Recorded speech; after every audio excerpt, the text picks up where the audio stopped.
गुल तुम कुछ तो बोलो। उस साले को हाँ की है सिर्फ मुझे जलाने के लिए। तुम्हें जलाने के लिए नहीं, तुम्हारी वजह से।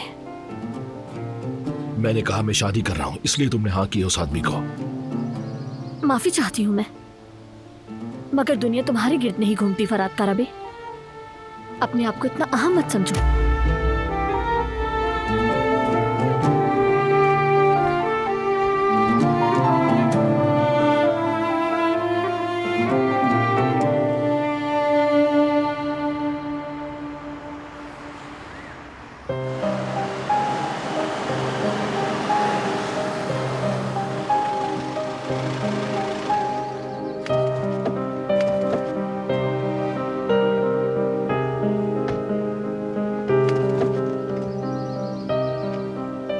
आ जाइए।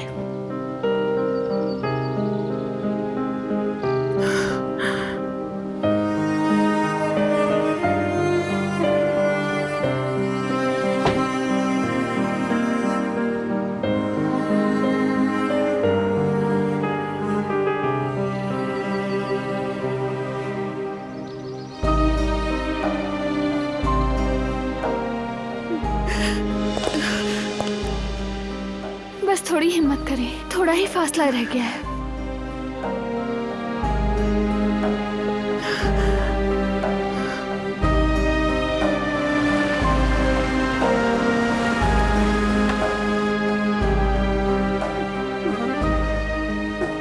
सबिया साहिबा,